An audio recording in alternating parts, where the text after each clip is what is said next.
नमस्कार दोस्तों, स्वागत है आप सभी का आपके हमारे YouTube चैनल सरकारी इन्फॉर्मेशन। मैं हूँ राज। अगर आप दाखिल खारिज यानी कि मोटेशन के से जुड़ी जानकारी चाहते हैं तो आप लोग के लिए एक बहुत बड़ा अपडेट निकल कर आया है। जैसा कि आप देख सकते हैं, अभी हम बिहार सरकार के राजस्व एवं भूमि सुधार विभाग के ऑफिशियल वेबसाइट पे हैं, जहां से कि आप आसानी पूर्वक अपना जो है ऑनलाइन मोटेशन यानी कि दाखिल खारिज कर सकते हैं।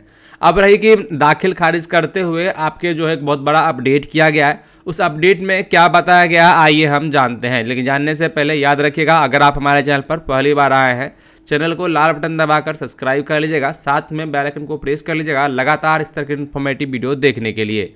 हम आपको बता दें, दाखिल खारिज से जुड़ी आज एक बहुत बड़ी अपडेट जारी की गई है, जो कि देखिए आप हिंदुस्तान के पेपर में आया हुआ है। एक तरह से नोटिस है जहां पे लिखा हुआ है, बिहार सरकार राजस्व एवं भूमि सुधार विभाग दाखिल खारिज आवेदन से पूर्व ध्यान देने योग्य बातें। यानी कि अगर आप जमीन ले रहे हैं या बंटवारा कर रहे हैं आपसी में, या फिर किसी प्रकार का जमीन है उसको अगर आप अपने नाम पे लेना चाह रहे हैं या फिर किसी का आप मोटेशन करवाना चाह रहे हैं, तो आपको जो है अब इन बातों को ध्यान रखना होगा। अब ये क्या क्या बातें हैं आइए हम समझते हैं डिटेल से। लेकिन समझने से पहले वीडियो को देख रहे हैं, वीडियो को लाइक कर दीजिएगा। और हाँ, जिन लोगों को ज़रूरत है, जो आपके नज़र में है कि इनको ज़रूरत बिल्कुल जानना चाहिए या फिर ज़मीन उन्होंने लिया है या फिर लेने वाले हैं, तो उन तक इस वीडियो को जरूर शेयर कीजिएगा, ताकि उनको पता चल सके कि दाखिल खारिज का यानी मोटेशन का जो नया अपडेट आया हुआ है वह अपडेट क्या है। देखिए यहाँ पे महत्वपूर्ण दो चीज़ें दी गई हैं। पहला है, अगर दाखिल खारिज आवेदन कार्य विक्रय पत्र के आधार पर किया जा रहा है, यानी कि अगर आपने जमीन प्रॉपर रूप से खरीदा है, तो वैसे केस में आपको किन बातों का ध्यान रखना है ये इसके अंदर इस बार मेंशन किया गया है। दूसरा जो पॉइंट है यहाँ, अगर दाखिल खारिज आवेदन बंटवारा के आधार पर, यानी कि मान लीजिए अगर आपका आपसी बंटवारा है, तो वैसे केस में अगर आप मोटेशन या फिर दाखिल खारिज करने जा रहे हैं तो आपको किन बातों का ध्यान रखना है ये यहाँ बताया गया है। अब देखिए, अगर आपने जमीन खरीदा यानी क्रय विक्रय किया, अगर आपने खरीदा या फिर बेचा है, तो वैसे केस में यहाँ पे जो है 5 पॉइंट दिए गए हैं। पहला पॉइंट है, जमीन क्रय उसी व्यक्ति से करें जिसका नाम पे जमाबंदी चल रहा है। यानी कहने का मतलब है, बोला जा रहा है कि जमीन आप उसी से खरीदे जिनके नाम से जमाबंदी जो है जारी है। साथ में दूसरा है, अगर किसी कारणवश आप जमाबंदी रैयत, यहाँ पे क्लियरली मेंशन है, देख सकते हैं मेंशन है कि देखिए, अगर किसी कारणवश आप जमाबंदी रैयत के नाम से क्रय करने में सक्षम नहीं है, तो जमाबंदी रैयत के सभी वंशजों से जमीन का क्रय विक्रय पर पत्र लिखवाएं। सभी वंशजों से लिखित विक्रय पर सहमति प्राप्त करें। देखिए, जो सहमति पत्र की बात की गई है, मान लीजिए कि 2-3 पट्टेदार हैं, वो जमीन बेच रहे हैं या फिर उसमें से कोई एक बेच रहा है, तो वैसे केस में क्या है कि उससे जो है आप एक सहमति पत्र, बिल्कुल एक पेपर बनता है सहमति पत्र का, उस पर बना के ले लें, ताकि आगे चलने में आपको जो है दाखिल खारिज में प्रॉब्लम नहीं आएगी।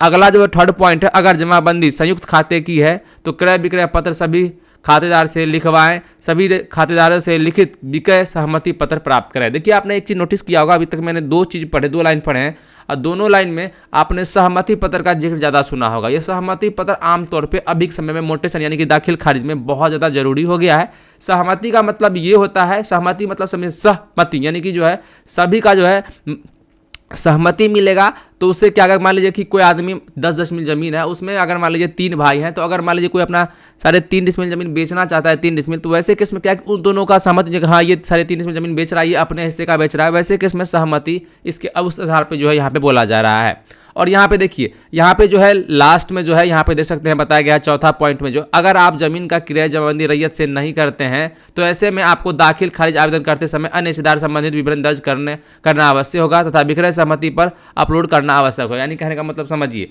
अगर आप किसी भी जमाबंदी रैयत से, मान लीजिए कि अगर आप किसी से जमीन खरीद रहे हैं, वो जमीन उसके माता पिता या फिर उनके बाबा परबाबा के नाम पे, तो वैसे केस में क्या है कि थोड़ा सा दिक्कत आता है। हालांकि उससे दिक्कत नहीं है, लेकिन फॉर्म भरते समय आपको दिक्कत आएंगे। दिक्कतें क्या आता है, आपको हिस्सेदार का नाम रहेगा, मान लीजिए कि कौन कौन उसमें हिस्सेदार थे, फिर उसके बाद जो है उसमें आपको सहमति पत्र भी अपलोड करना होगा, ऐसा इसके अंदर बताया गया है। अब देखिए, ये तो था कि अगर आप जमीन खरीदते हैं या फिर बेचते हैं, तो वैसे केस में। अब यहाँ पे है कि अगर आपका जमीन है और अगर आप आपसी बंटवारा कर रहे हैं, तो वैसे केस में आपको 3 बातों का ध्यान रखना होगा।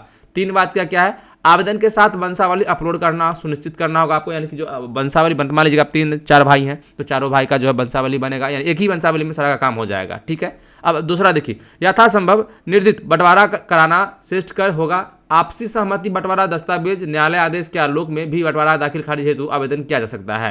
यानी कि आपको जब बंटवारा जो बनाना पड़ेगा, आप खुद से ही बना सकते हैं, या फिर आप जो है रजिस्ट्री ऑफिस या फिर आप जो है न्यायालय आदेश के आलोक में भी बंटवारा दाखिल खारिज के हिसाब से आप ऑनलाइन के माध्यम से कर सकते हैं। और तीसरा है, दाखिल खारिज आवेदन करते समय अन्य हिस्सेदार संबंधित विवरण दर्ज करना आवश्यक होगा। यानी कि देखिए, जिस समय आप दाखिल खारिज कर रहे हैं, तो उस समय आप जैसे मान लीजिए अगर आप 3 भाई हैं और आप आपसी बंटवारा कर रहे हैं, तो अगर आप एक भाई ऑनलाइन करने जा रहे हैं, तो वैसे केस में क्या है कि जो भी भाई ऑनलाइन आवेदन कर रहा है वैसे जो दो भाई बच जाते हैं उसका भी विवरण आपको इसके अंदर पुट यानी कि दर्ज करना होगा। ये इसके अंदर बताए गए हैं। तो ये दो जो है मुख्य है, अगर आप जमीन खरीदने वाले हैं, खरीद रहे हैं या फिर खरीदने के बाद ऑनलाइन करने वाले हैं तो इस बातों को ध्यान रखेंगे। जो लोग बंटवारा कर रहे हैं वो इस बातों को ध्यान रखेंगे। बाद बाकी यहाँ पे लिखा हुआ है दाखिल खारिज आवेदन दायर करते समय अगर आपके द्वारा अन्य हिस्सेदार खारिजदार से संबंधित तथ्य गलत अंकित किए गए पाए जाते हैं तो ऐसे में आपका आवेदन अस्वीकृत यानी कि रिजेक्ट किया जाएगा। अगर इसका कार्रवाई हो तो आपको भूमि सुधार उप सहमता से न्यायालय से अपीलवाद कराना दायर होगा। बाद बाकी यहाँ लिखा हुआ है कि राजस्व एवं भूमि सुधार विभाग द्वारा उपलब्ध कराई जा रही सेवाओं को लाभ के लिए आप इस वेबसाइट पर उपलब्ध लिंक नागरिक सेवा पर क्लिक कर सेवा का लाभ लेने के लिए नागरिक सुविधा के बारे में सब जानकारी आपको मिल जाएगा। इस प्रकार से जो है आज दाखिल खारिज के रिगार्डिंग एक बहुत बड़ा अपडेट दिया गया। कहीं ना कहीं अगर आप दाखिल खारिज या फिर कैफे वाले हैं या फिर कोई अन्य व्यक्ति हैं जो कि खुद से वो दाखिल खारिज करने का सोच रहे हैं या फिर करते हैं तो बता दूं इस चीज़ों का आप ध्यान रखें क्योंकि ये एक बड़ा अपडेट है दाखिल खारिज के रिगार्डिंग। लगातार इस तक इन्फॉर्मेटिव वीडियो अगर आप चाहते हैं कि हमारे माध्यम से मिलता रहे तो आप आज ही हमारे चैनल को सब्सक्राइब कर लीजिएगा। मिलते हैं अगले दिन तक के लिए धन्यवाद।